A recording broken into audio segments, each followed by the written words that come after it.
Salam alaikum. Bonjour tout le monde. Je tiens à remercier avant de commencer les organisateurs qui nous ont permis à prendre part à cette journée. Moi, je voudrais commencer peut-être par ce qui a été préconisé par une grande majorité de mes collègues, à savoir pratiquer une activité physique. Donc, l'activité physique en tant que prévention et en tant que thérapie. Donc, personne n'ignore l'importance de la santé. L'importance, d'ailleurs, il y a un adage qui dit dans le domaine du bâtiment, quand le bâtiment va, tout va. Donc, je pense qu'on peut aussi le transposer quand la santé va, tout va. Et on a tous passé وكل فتنة تجارب يعني حتى توجعك ضارستك برك في الليل تقول برك نولي نورمال يحبس عليا سطر ونولي نورمال اون سونتي نورمال هذيك باش نولي اون سونتي نورمال سي لو بيان اتر دونك كاين دو فاكتور qui peuvent assurer ça, c'est l'alimentation et l'activité physique. Donc, quand on dit l'alimentation, c'est une vie saine. Voilà. Donc, l'activité physique en prévention pour certaines maladies chroniques liées à l'obésité.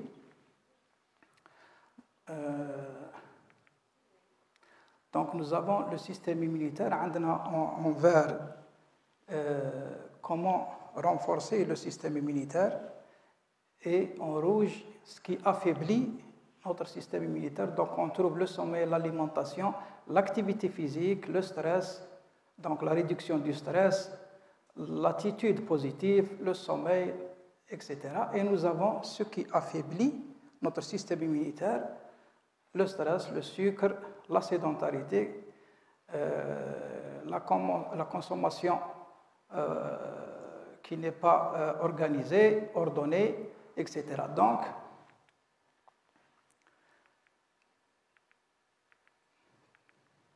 voilà, la sédentarité et l'activité physique. Comme nous savons, le mode de vie il a changé, c'est-à-dire depuis longtemps, il y a eu un bouleversement. Où on est devenu beaucoup plus sédentaire, c'est lié au changement, où on passe beaucoup de temps assis devant le travail interne, ou devant les micros, la télévision, etc. Et on ne pratique aucune activité. Donc, je voudrais faire la différence. Quand je parle de l'activité physique, ce n'est pas le sport. Ce n'est pas le sport systématisé avec ses objectifs, ses moyens, etc. Donc, l'activité physique a caractère, donc, le côté curatif et prévention. Donc la prévention avant les maladies pour tout le monde et le côté thérapeutique quand on est atteint de maladie, quand on est malade. Donc la sédentarité, c'est la dépense énergétique inférieure ou égale à la dépense de repos, assis ou allongé. Donc voilà la voiture, l'ordinateur, la télévision, etc. L'activité physique, c'est tout mouvement corporel produit entraînant une augmentation de la dépense énergétique au-dessus de la dépense de repos. Donc tous les mouvements de la vie quotidienne, le travail, la marche, les travaux de ménage, c'est des activités physiques. Voilà, nous avons la sédentarité qui est où le taux de mortalité qui augmente de 30% et avec une activité régulière, c'est une diminution de 30%. Vous voyez la différence. La dépense énergétique de repos, donc nous avons 10%, la thermogénèse, nous avons 70%, le métabolisme basal qui nous laisse en vie, et nous avons le tonus postural de 20%.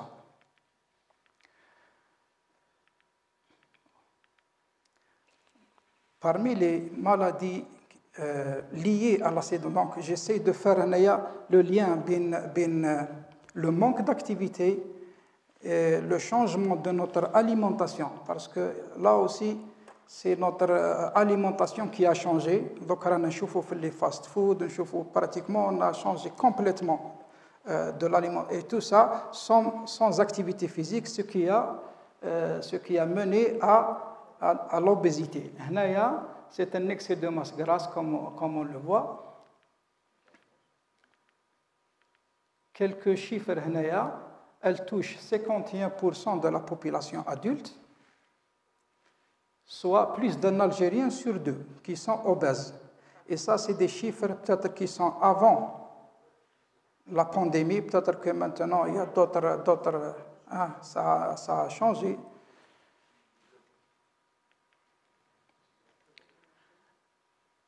Elle touche des sujets de plus en plus jeunes. Nous avons par exemple un adolescent sur 3 en surpoids en Europe. Et cette obésité est l'une des causes majeures de maladies comme les maladies cardiovasculaires, le diabète, l'hypertension et d'autres maladies que mes collègues ont citées auparavant.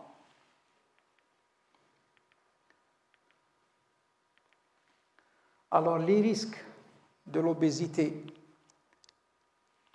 comme on le voit, il y a des problèmes, la rétinopathie, la néphropathie, donc c'est des lésions nerveuses, donc il y a problèmes de reins, problèmes de cœur, cardiovasculaires, problèmes cérébrovasculaires, etc.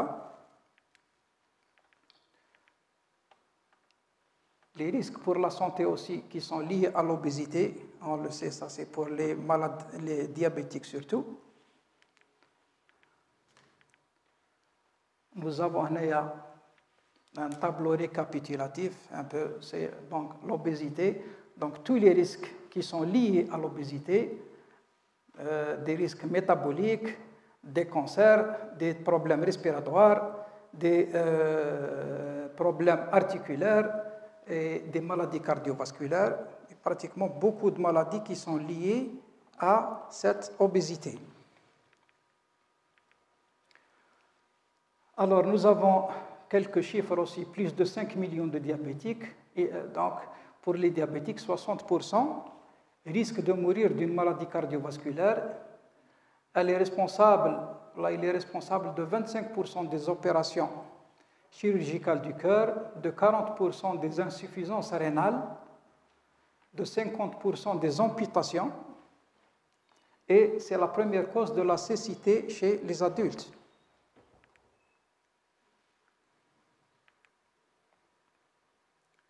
Il y a aussi l'hypertension artérielle. Elle est plus fréquente chez les sujets obèses.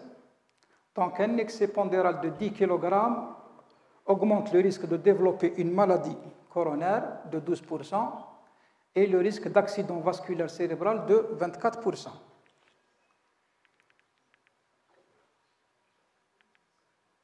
Alors, on a près de 9 millions d'hypertendus en Algérie. 40% des Algériens âgés de plus de 20 ans souffrent d'hypertension.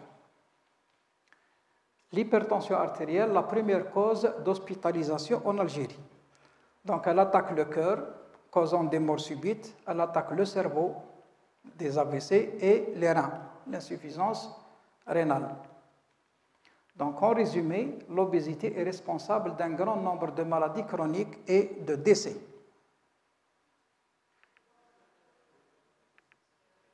Traitement. Donc, on préconise là l'activité physique en traitement. Alors, pratiquer une activité physique est capital, quel que soit son état de santé. Une activité physique régulière. Alors ça, c'est très important, la régularité. Donc, pratiquer une activité physique comme ça, سمانة نروح نهار نروح نجري وشهر ما ندير والو ما نمشي je fais pas de la marche, ça ne sert à rien. Ça va peut-être causer d'autres problèmes. Donc, c'est très important la régularité dans la pratique d'activité physique. Donc, une activité physique régulière permet de prévenir de nombreuses maladies. Elle est aussi, dans ces maladies, une thérapeutique à part entière ou avec des médicaments.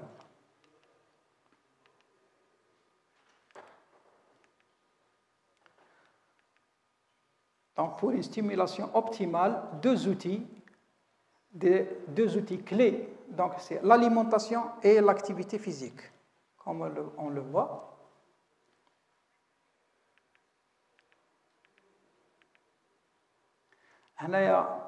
C'est comme une prescription médicale, donc une activité physique d'endurance régulière équivalente à au moins 150 minutes d'intensité modérée. Donc, il y a une régulation, donc une adaptation de la pratique d'activité physique selon le type de la maladie.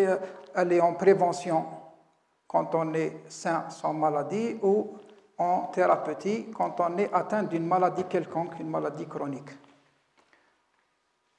Donc nous avons quelques exemples d'activités physiques considérées comme d'intensité modérée.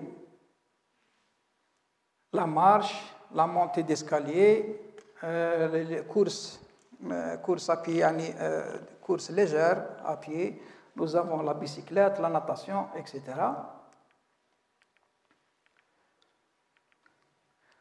Alors, l'activité physique pour renforcer ses défenses immunitaires, respect du dosage d'activité physique comme pour un médicament et son principe actif.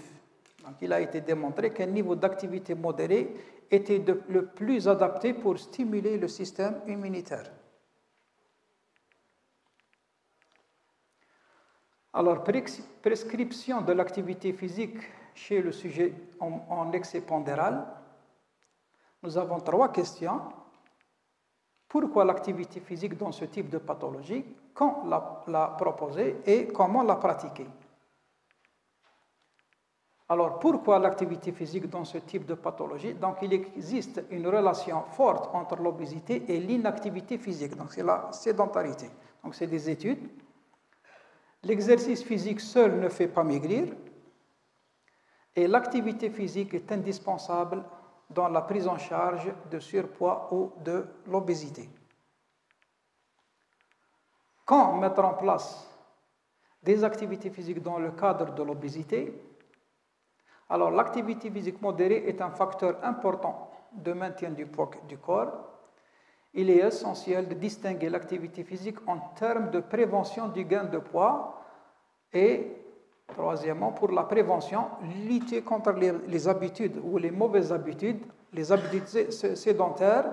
Donc, il faut encourager le mouvement à travers la marche, les escaliers, les trajets professionnels, scolaires, etc. Comment prescrire l'activité physique? Elle est caractérisée par 5 paramètres. Donc, il faut voir le type d'activité, l'intensité, la durée des séances et la fréquence hebdomadaire et le contexte de pratique. Je vais donner un exemple. Donc, préciser la nature, l'intensité, la durée, la fréquence et le contexte. Donc, le type d'activité physique, c'est choisir les activités qui vont être susceptibles de mobiliser le corps. La durée des séances, 30 minutes, 40, 45 minutes, 1 heure, etc. Le contexte, pratique individuelle, quelle sorte de pratique, quelle discipline ou sorte de pratique, c'est individuel, collectif. La fréquence hebdomadaire, combien de fois par semaine, c'est en relation de la maladie. Et l'intensité, là c'est l'intensité fait à la charge de travail, la charge et le volume. Alors, il y a un exemple. La durée, par exemple, 30 minutes. Le type, c'est la marche. L'intensité rapide et la fréquence tous les jours, par exemple. Alors, c'est un exemple pour les diabétiques, par exemple. La fréquence, 3 fois par semaine, l'intensité progressivement croissante, la durée 30 minutes par jour, le type activité, marche, jogging, etc. Et il y a maintenant dans certains pays où on préconise, où on prescrit l'activité physique chez des médecins. On fait de la prescription médicale chez des médecins à pratiquer de l'activité physique. Merci pour votre attention.